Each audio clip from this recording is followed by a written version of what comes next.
नमस्कार, मैं हूं आपके साथ कनुप्रिया सत्तन और आप देख रहे हैं लाइव टीवी समाचार।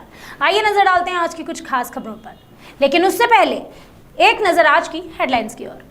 जौनपुर में प्रियंका गांधी का मेगा रोड शो, छत से लोगों ने की प्रियंका पर पुष्प वर्षा। रोड शो में उमड़ी भारी भीड़।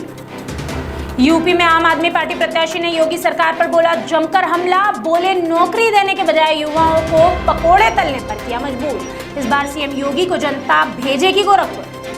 और बांदा गौशाला में ही गोवंश दुर्दशा का शिकार। अव्यवस्थाओं के चलते दम तोड़ रहे गोवंश, ना इलाज की व्यवस्था ना ही चारे की। अब खबरें विस्तार से। 7वें चरण के चुनाव प्रचार के अंतिम दिन कांग्रेस प्रत्याशी नदीम जावेद के पक्ष में चुनाव प्रचार करने जौनपुर पहुंची कांग्रेस की राष्ट्रीय महासचिव और स्टार प्रचारक प्रियंका गांधी। इस दौरान प्रियंका गांधी ने जौनपुर मुख्यालय पर एक रोड शो किया। कांग्रेस के प्रत्याशियों के लिए उन्होंने वोट मांगे। इस रोड शो के दौरान प्रियंका गांधी के साथ प्रदेश अध्यक्ष अजय कुमार लल्लू और दीपेंद्र हुड्डा भी मौजूद रहे। इस मौके पर नगर क्षेत्र की आवाम छतों से प्रियंका गांधी की एक झलक देखने के लिए उत्सुक नजर आई। रोड शो के दौरान भारी भीड़ देखने को मिली। साथ ही जनता ने घरों के ऊपर से प्रियंका गांधी पर पुष्प वर्षा की। समय के अभाव के कारण शहर के चहारसू चौराहे पर ही रोड शो को खत्म कर दिया गया। सूत्रों की अगर माने तो सुरक्षा को दृष्टिगत रखते हुए जिला प्रशासन ने रोड शो की दूरी को कम कर दिया था। लगभग 1 घंटे तक केवल 3 किलोमीटर ही रोड शो निकाला गया, जिसे प्रियंका बीच में ही छोड़कर वाराणसी निकल गई।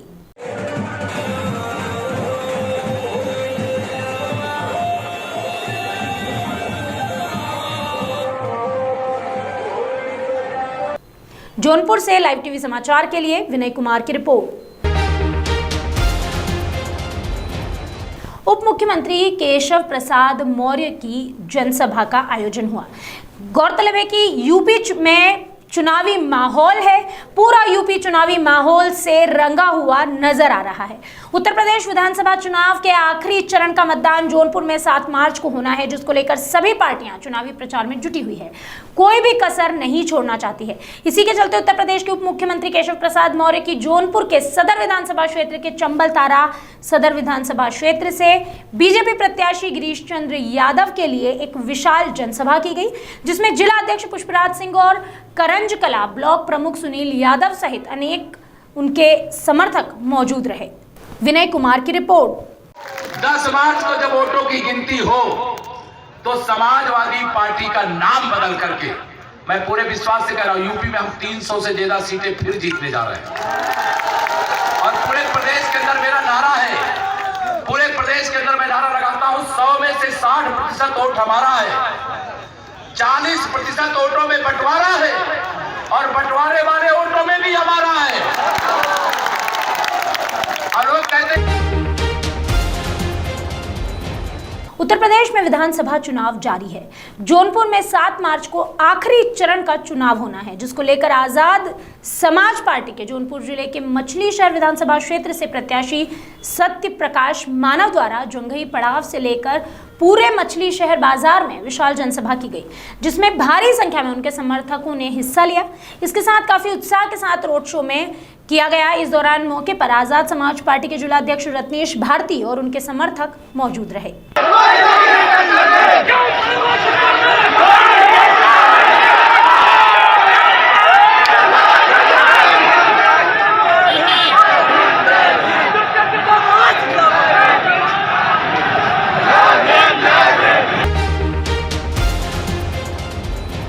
महाअवतार बाबा की महिमा बड़ी ही अपरंपार है। इनके बारे में दंत कथाएं काफी प्रसिद्ध है। कहा जाता है कि समय समय पर दर्शन देने आज भी अपने भक्तों को दर्शन देकर ये कृतार्थ करते हैं। जनपद अल्मोड़ा के दूनागिर पर्वत श्रृंखलाओं के पास स्थित कुंशीना के सामने एक पहाड़ी है। इनकी गुफा में दर्शन के लिए दूर दराज क्षेत्रों से भक्तजनों का आना जाना लगा रहता है। भक्तजन गुफा में बैठकर ध्यान लगाकर आनंद की अनुभूति करते हैं। गुफा से कुछ ही दूरी पर पांडवों के वनवास काल की कथा को जोड़े हुए पांडुखोली भी है, जो काफी प्रसिद्ध भी है और रमणीक स्थल है। इस क्षेत्र की यात्रा के दौरान अनेक भक्तों ने अपने विचार लाइव टीवी से व्यक्त किए। हिमालय की गोद में बसा उत्तराखंड प्रकृति की अमूल्य धरोहर है। इस धरोहर में एक से बढ़कर एक महातीर्थों की यह भरमार है। हिमालय का सौंदर्य सदियों से ऋषि मुनियों को आकर्षित करते आया है।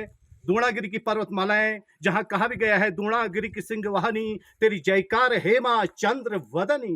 माता द्रोणागिरी के अनेकों नाम हैं। इन्हें बंगला, विष्णुप्रीता, विष्णु शंकर भामनी, बहुला, वेद माता, जो महाविष्णु पुरुषरूपी, महामत्स्या, महाकूर्मा, महावाराही रूपा सहित अनेकों नामों से पूजा जाता है। और द्रोणागिरी के पर्वतमाला के सामने कुकुछिना के पास महाअवतार बाबा की गुफा है। यह गुफा सदियों से ऋषि मुनियों के आराधना और ध्यान का केंद्र है। आइए इस गुफा का क्या महत्व है जानते हैं स्थानीय निवासी से। आपका शुभ नाम गुरु? नाम जीवन से जी, आप ये बताने का कष्ट करें कि इस क्षेत्र का पौराणिक महत्व क्या है? सर यहाँ जो है महाअवतार बाबा जी जो थे जी, वो यहाँ पे उन्होंने तपस्या करी है। हाँ। तो महाराज जो उनके शिष्य थे लाहरी महाशय, जी जी, तो उन्होंने उनको यहाँ पे अच्छे भली बात है उनको जाना है, उनका जो जीवन चक्र था मतलब उनके बारे में काफ़ी जानते थे। उनकी एक लिखी किताब भी है जी। तो उसमें सर उनका पूरा व्यंजन दिया गया है, पूरा उनका सब कुछ लिखा गया है। तो सर यहाँ पे महत्व यह है कि महाअवतार बाबा जी जो है जिसको कृपा होती है तो वो उसको दर्शन देते हैं। अच्छा, ये कहा जाता है कि क्षेत्र में अश्वत्थामा जी का भी प्रवास रहता है, इसमें जी। कितनी सत्यता है? जी इसमें 100% सत्यता है सर। अच्छा, कहा जाता है ना ऐसा? बिल्कुल कहा जाता है सर। चलिए चलिए, हमारे बहुत बहुत पुराने बुजुर्ग तो वो लोग ये चीज़ को कहते हैं। अच्छा अच्छा। हमारे साथ एक भक्तजन और जुड़े हैं। गुरु जी, आपका शुभ नाम? शिव शंकर सिंह। शिव शंकर सिंह, बहुत ही सुंदर नाम है। शिव कल्याणदाता, भव्य भाव के मूर्ति के द्वारा दैत्यों को कंपित करने वाले, शिवा के अधिपति, सीता कृष्ण शंभु कल्याण उत्पादक, स्वयंभू आत्मयुत विभु सर्वज्ञ, बहुतों को मारने वाले, भवानी के पति भगवान शंकर के सुंदर से नाम को सजाए एक शिव भक्त हमें इस महाअवतार गुफा के पास मिले हैं। गुरु जी, आपने इस क्षेत्र में आप कहाँ से आए हैं सर्वप्रथम ये बताइएगा। मैं शिव शंकर सिंह बुंदेलखंड महोबा हमीरपुर से आया हूँ और भारतीय जनता पार्टी का प्रदेश का उपाध्यक्ष हूँ। बहुत सुंदर। मेरे आदरणीय सखा श्रीमान आशीष गौतम जी का एक पवित्र आश्रम है हरिद्वार में, जहाँ अभी पार्थिव शिवलिंग का 1 वर्ष का अनुष्ठान चल रहा था। वो अभी 28 मार्च को पूरा हुआ है। तभी हमारे आदरणीय आशीष जी ने ये प्रेरणा हमको दी कि मैं वहाँ जा रहा हूँ महाअवतार बाबा जी के पास। जी जी। तब हम लोगों को भी ये इच्छा हुई कि हम लोग भी साथ चलें। तो वो सबको, पूरे जितने अपने साथी हैं सभी को लेकर के यहाँ आए हैं। हिमालय की गोद में स्थित पांडुखोली परम पूजनीय रही है। कहा जाता है कि पांडवों ने यहाँ अज्ञातवास के दौरान अपना समय व्यतीत किया। इस क्षेत्र के मूल निवासी हमारे साथ में मौजूद हैं। आपका शुभ नाम? मेरा नाम जीवन सिंह। जीवन से जी, जीवन से जी, आप थोड़ा ये बताने का कष्ट करें कि इस क्षेत्र का क्या महत्व है, पौराणिक महत्व, और यहाँ के बारे में आप कितना जानते हैं? सर जो पांडुखोली है, पांडुखोली को पांडवों का अज्ञातवास जाना गया है। अज्ञातवास में पांडव कुछ समय वहाँ पे रहे थे। जो उनकी वहाँ पे काफ़ी पुरानी जो निशानियाँ हैं जी जी वो भी वहाँ पे मौजूद हैं। अभी जैसे भीम जी की खातड़ी है, जी। तो भीम जी की खातड़ी में ऐसा है सर, बताते हैं कि जब पांडव वहाँ पे रहते थे तो नीचे एक तलाकताल है, वहाँ पांडव को भीम जी ने अपना गद्दा धोया जी। और वहीं से सुखाने के लिए डाला।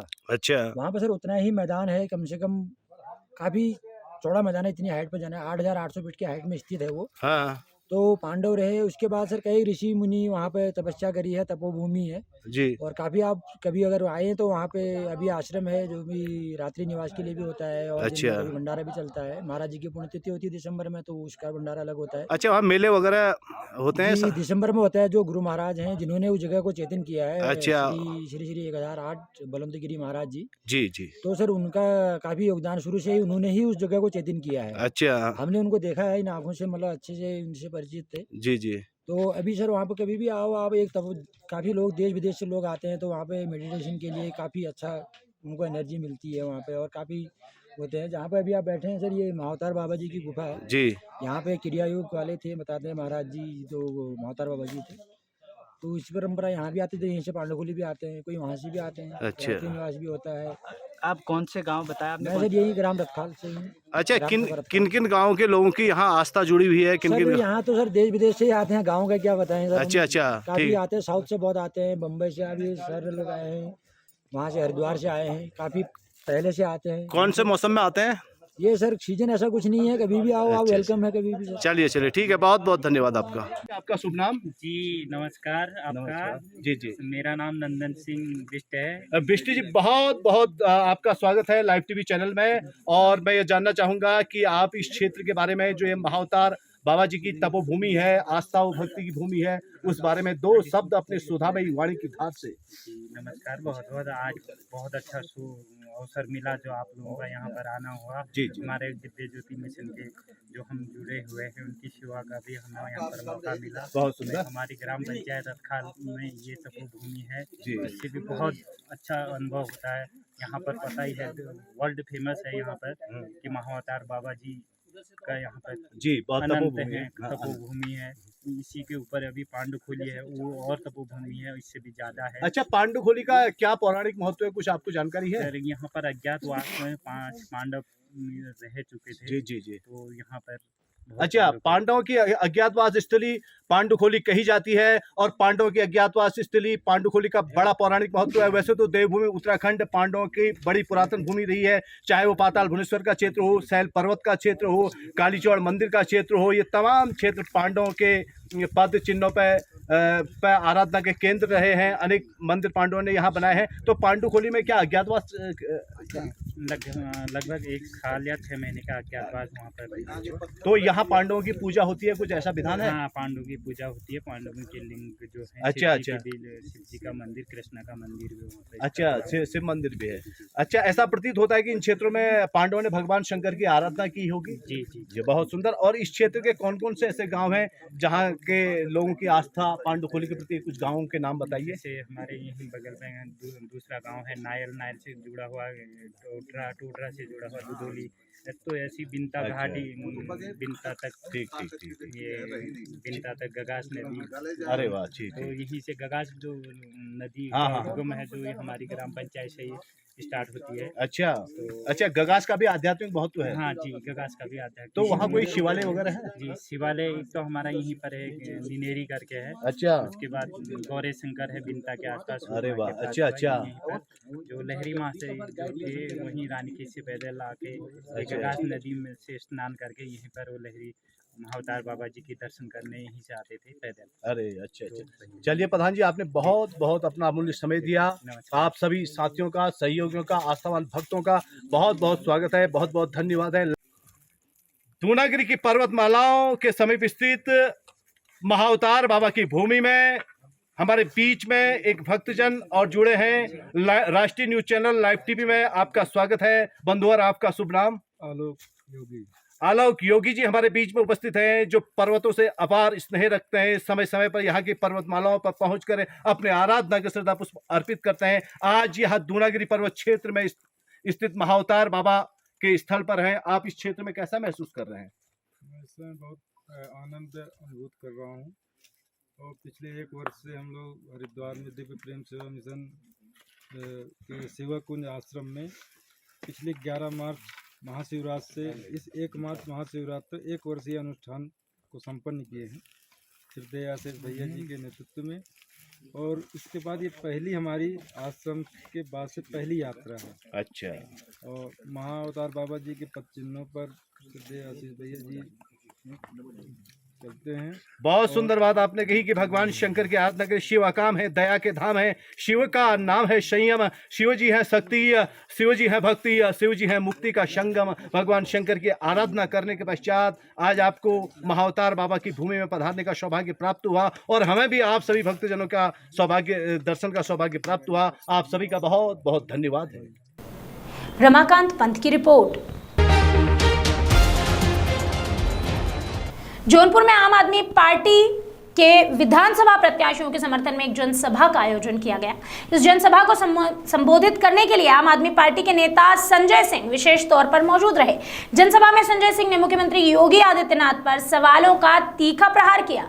उन्होंने सीएम योगी की चुटकी लेते हुए कहा कि वो खुद को बुलडोजर बता रहे हैं। वो कह रहे हैं कि गर्मी उतारने देंगे, ठोक देंगे, उल्टा लटका देंगे। हमें सभी विधानसभाओं में झाड़ू लगाकर खुद योगी का ही सफाया करना है। जौनपुर से राम नरेश प्रजापति की रिपोर्ट। मैं आप सबके लिए अपील करता हूं, जौनपुर की जनता से, अपने कार्यकर्ताओं से, कि पूरी ताकत से इन सारी विधानसभाओं में झाड़ू चला जाए। अभी के लिए बस इतना ही। बाकी खबरों का सिलसिला लगातार रहेगा जारी। आप देखते रहिए लाइव टीवी समाचार।